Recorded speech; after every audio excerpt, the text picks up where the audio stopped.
ভারতের আসন্ন হামলার শঙ্কায় পাকিস্তান, পারমাণবিক অস্ত্র ব্যবহারের হুমকি প্রতিরক্ষা মন্ত্রীর, দিল্লিকে সতর্ক করলেন কাশ্মীর মুখ্যমন্ত্রী।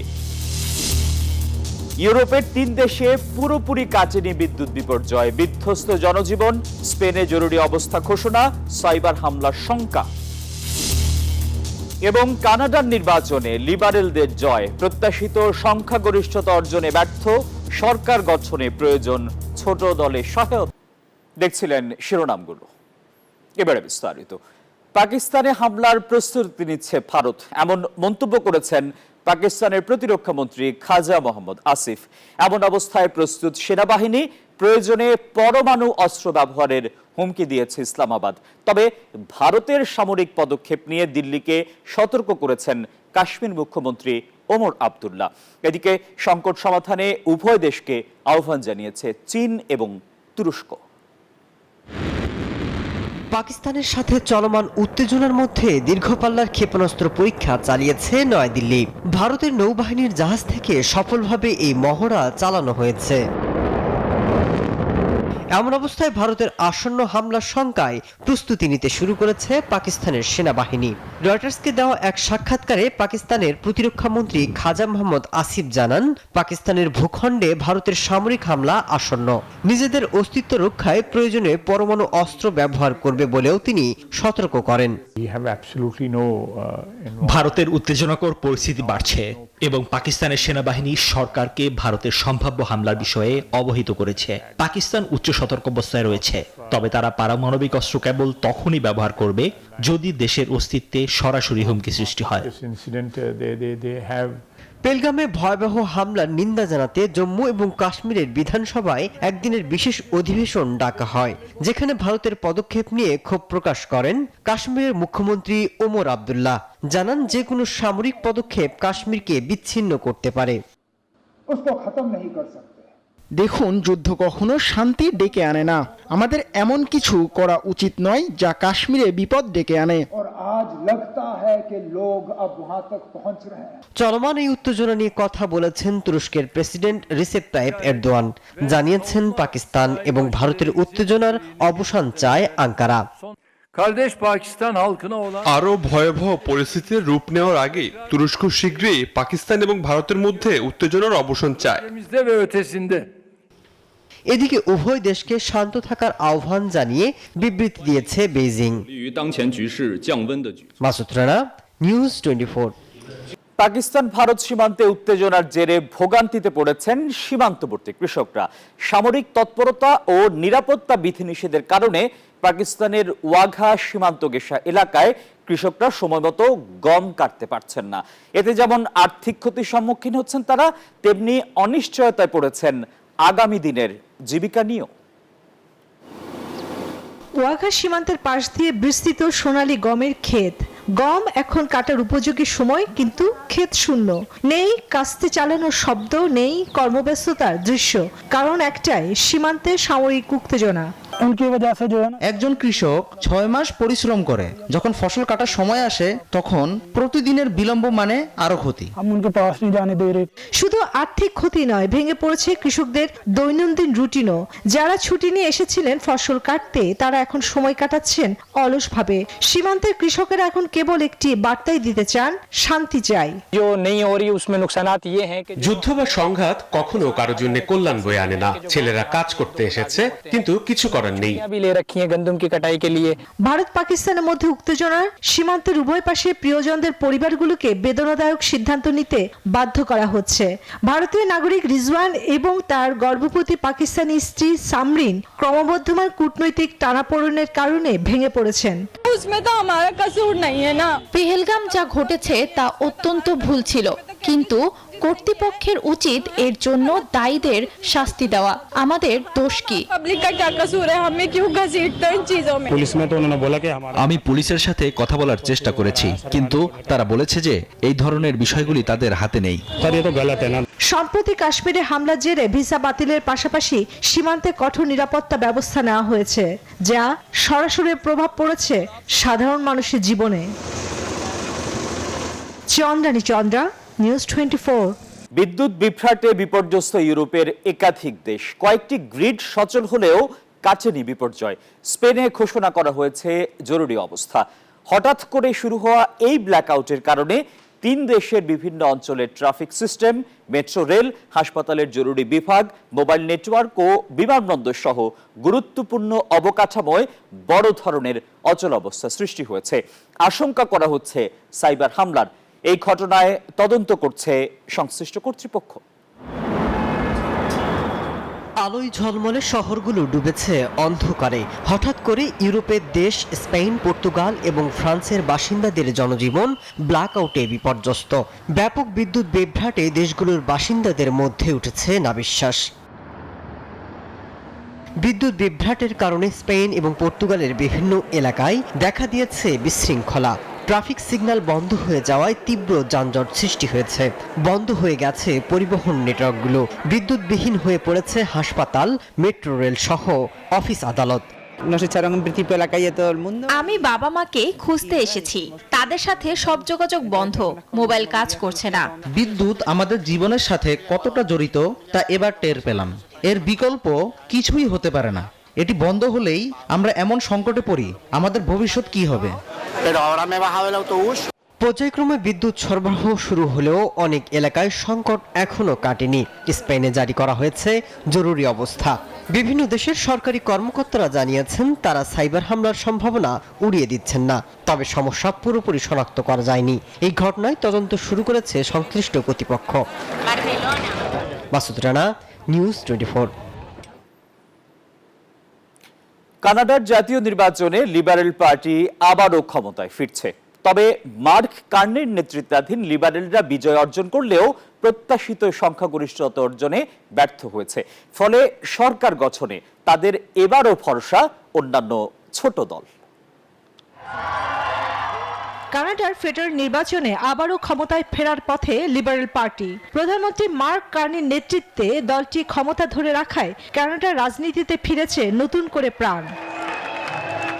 343টি আসনের হাউস অব কমন্সে লিবারেলরা এখন পর্যন্ত 164টি আসনে এগিয়ে, কিন্তু সংখ্যাগরিষ্ঠতার জন্য প্রয়োজন 172টি আসন। অন্যদিকে প্রধান বিরোধী দল কনজারভেটিভ পার্টি 150টি আসনে এগিয়ে রয়েছে। প্রধানমন্ত্রী মার্ক কার্নির লিবারেলরা ক্ষমতা ধরে রাখার পূর্বাভাস আসার সাথে সাথে মেতে ওঠে ওয়াচ পার্টিতে। এই জয়কে তারা দেখছে মার্কিন প্রেসিডেন্ট ডোনাল্ড ট্রাম্পকে কড়া বার্তায়। লিবারেলদের সরকারে থাকা আমাকে খুশি করে। আমি আজীবন উদারপন্থী। আমি কানাডার ভবিষ্যৎ নিয়ে আশাবাদী। আমার মনে হয় পিয়েরের পল্লী ভরে যদি তার আসনে না জিতত তবে তা চমৎকার হতো। ফলাফল মেনে নিয়ে পরাজয় স্বীকার করেছেন কনজারভেটিভ নেতা পিয়েরে পৈলিভর। নির্বাচনের আগে প্রধানমন্ত্রী কার্নি জানিয়েছিলেন তিনি যুক্তরাষ্ট্রের প্রেসিডেন্ট ডোনাল্ড ট্রাম্পের সঙ্গে বাণিজ্য ও শুল্ক নিয়ে আলোচনায় শক্ত অবস্থান নিতে চান। এজন্যই তিনি একটি শক্তিশালী ও সংখ্যাগরিষ্ঠ সরকার গঠনের আশায় ছিলেন। তবে ভোটের ফলাফলে স্পষ্ট, জনগণ তাকে আবারও ক্ষমতায় আনলেও তারা পূর্ণ সংখ্যাগরিষ্ঠতা দেননি। বিশ্লেষকদের মতে কার্নির নেতৃত্বে লিবারেলরা কিভাবে জোট বা সমর্থন সংগ্রহ করে সরকার চালায় এবং তারা তাদের নির্বাচনী অঙ্গীকারগুলো কতটা বাস্তবায়ন করতে পারে সেদিকে নজর গোটা বিশ্বের। চন্দ্রানী চন্দ্রা, নিউজ 24। কানাডার সাধারণ নির্বাচনে লিবারেল পার্টির জয় জয়কার। বিশ্লেষকরা মনে করছেন ট্রাম্পের কর নিয়ে একের পর এক হুমকি থামকির প্রভাব সরাসরি পড়েছে দেশটির নির্বাচনে। আর মার্ক কার্নির ট্রাম্প বিরোধী মনোভাবই দলকে জয়ের পথে টেনে নিয়ে গেছে। অনেকের মতে নির্বাচনে জয় পেলেও যুক্তরাষ্ট্রকে মোকাবেলাই হবে কার্নি সরকারের সবচেয়ে বড় চ্যালেঞ্জ। মার্কিন প্রেসিডেন্ট হিসেবে মসনদে বসেই কানাডার সঙ্গে বাণিজ্য যুদ্ধের পথে হাঁটেন ট্রাম্প। একের পর এক হুমকি ধামকির সরাসরি প্রভাব পড়ে দেশটির রাজনৈতিক অঙ্গনে। ট্রাম্পের চাপের মুখে বেকায়দায় পড়ে শেষে পদত্যাগের পথে হাঁটেন সাবেক প্রধানমন্ত্রী জাস্টিন ট্রুডো। নতুন প্রধানমন্ত্রী হিসেবে মার্ক কার্নি মসনদে বসার 6 সপ্তাহের মাথায় নির্বাচন অনুষ্ঠিত হয়। গণমাধ্যমের তথ্য মতে কানাডার 45তম সাধারণ নির্বাচনে মার্কিন প্রেসিডেন্টের শুল্ক আরোপের হুমকি এবং কানাডার সার্বভৌমত্বকে ক্ষুণ্ণ করার মন্তব্য বিরাট ভূমিকা পালন করেছে। তবে টানা চতুর্থবারের মতো কার্নির দলের জয় লাভ নিয়ে আন্তর্জাতিক মহলে চলছে বেশ আলোচনা। তথ্য বলছে হঠাৎ করে নেতৃত্ব এবং দেশের অর্থনীতিকে টিকিয়ে রাখা নির্বাচনী প্রচারণার মূল বিষয় হয়ে ওঠে। রাজনীতিতে আনাড়ি হলেও প্রচারণায় এটিকে ব্যবহার করে জনপ্রিয়তা অর্জন করে নিজেকে প্রমাণ করেছেন মার্ক কার্নি। ট্রাম্পের পাশাপাশি প্রধান বিরোধী প্রতিদ্বন্দ্বী কনজারভেটিভ নেতা পিয়েরে পইলিভ্রের বিরুদ্ধেও করেছেন একের পর এক বিস্ফোরক মন্তব্য। বিশ্লেষকরা বলছেন কানাডিয়ানদের অর্থনৈতিক পরিস্থিতি নিয়ে উদ্বেগের বিষয়টির পূর্ণ ব্যবহার করে জয় পেয়েছে লিবার পার্টি। তথ্য বলছে এবারের নির্বাচনে কনজারভেটিভদের জয়ের বিষয়ে অনেকেই আশাবাদী ছিলেন, তবে পইলিভেরের দল প্রচারণায় যুক্তরাষ্ট্রের বিরুদ্ধে লড়াই নিয়ে স্পষ্ট কোনো বার্তা দিতে না পারাই পরাজয়ের মূল কারণ। যদিও রাজনৈতিক বিশেষজ্ঞদের মতে নির্বাচনে জয় লাভ করলেও প্রচারণায় দেয়া প্রতিশ্রুতিগুলোকে বাস্তবায়ন করাই কার্নি প্রশাসনের সবচেয়ে বড় চ্যালেঞ্জ। আফরিন মৌ, নিউজ 24। বাংলাদেশের সন্দেহে গত কয়েকদিনে 6,500-এর বেশি মানুষকে গ্রেপ্তার করেছে ভারতের গুজরাট সরকার, যাদের বেশিরভাগই ভারতীয় মুসলিম এমন অভিযোগ উঠেছে। বিবিসি বাংলার প্রতিবেদনে এই অভিযোগের কথা উঠে এসেছে। অবৈধ অভিবাসীদের বিরুদ্ধে ভারতের রাজ্যটিতে এটি সবচেয়ে বড় অভিযান। সম্প্রতি ভারতের গুজরাটে বসবাসরত অবৈধ অভিবাসীদের পুলিশের কাছে আত্মসমর্পণের নির্দেশ দেয় রাজ্য সরকার। আশ্রয়দাতাদের বিরুদ্ধে আইনি ব্যবস্থা নেয়ার বার্তাও দেয়া হয়। এরই ধারাবাহিকতায় প্রথমে আহমেদাবাদ ও সুরাটে এবং তারপর পুরো গুজরাটেই বেআইনি বাংলাদেশি আটক করতে অপারেশন শুরু করে গুজরাট পুলিশ। এরই মধ্যে আটকও করা হয়েছে কয়েক হাজার মানুষকে। আটককৃতদের মধ্যে কয়েকশো বাংলাদেশিকে চিহ্নিত করেছে রাজ্য সরকার। তবে বাংলাদেশি সন্দেহে গুজরাটে আটকদের অধিকাংশই ভারতীয় মুসলমান বলে জানা গেছে। বিবিসির বাংলায় এক প্রতিবেদনে উঠে এসেছে এমন তথ্য। উত্তরপ্রদেশ, উড়িষ্যা ও মহারাষ্ট্রেও পশ্চিমবঙ্গের বাংলাভাষী মুসলমানদের বাংলাদেশি তকমা দিয়ে হেনস্থার ঘটনা ঘটছে। কাশ্মীরের পেহেলগামে জঙ্গি হামলার পর তা আরও বেড়েছে বলে জানা গেছে। সব ক্ষেত্রেই বাংলাদেশি তকমা লাগিয়ে দেয়া হচ্ছে বলেও অভিযোগ উঠেছে। ভুক্তভোগীদের কেউ কেউ কেন্দ্রীয় স্বরাষ্ট্রমন্ত্রী অমিত শাহ বরাবর নালিশও পাঠিয়েছেন, তবে এখনো কোনো সাড়া মেলেনি। আসমাতুলি, নিউজ 24। মিয়ানমারে আরাকান আর্মির একের পর এক আক্রমণে কোণঠাসা হয়ে পড়েছে জান্তা বাহিনী। এ অবস্থায় আলোচনার কেন্দ্রবিন্দুতে পরিণত হয়েছে বিদ্রোহী এই গোষ্ঠীটি। এরই মধ্যে নিজেদের ক্ষমতার জানান দিয়ে শিরোনাম হয়েছে আন্তর্জাতিক সংবাদ মাধ্যমের। সূচি সরকারকে হটিয়ে জান্তা বাহিনী ক্ষমতা দখলের পর থেকেই মিয়ানমার জুড়ে জ্বলছে আগুন। গোলাগুলি আর মর্টার শেলের বিকট শব্দে কাঁপছে গোটা দেশ। শাসন, শোষণ আর ক্ষমতা দখলের লড়াইয়ে বিপর্যস্ত হয়ে পড়েছে মিয়ানমার। এই লড়াইয়ে কমপক্ষে 20টি জাতিগত গোষ্ঠীর নাম শোনা যায়। এসব গোষ্ঠীর মধ্যে ক্ষমতা ও প্রভাবের দিক থেকে তৃতীয় অবস্থানে আছে আরাকান আর্মি বা AA। গোষ্ঠীটির হামলার মুখে মিয়ানমারের বিভিন্ন স্থানে একের পর এক ঘাঁটি হারাতে শুরু করে শক্তিশালী জান্তা বাহিনী। সাম্প্রতিক সময়ে বিদ্রোহীদের হাতে সামরিক জান্তা বাহিনীর কোণঠাসা হয়ে পড়ার পর থেকেই আলোচনার শীর্ষে আরাকান আর্মি।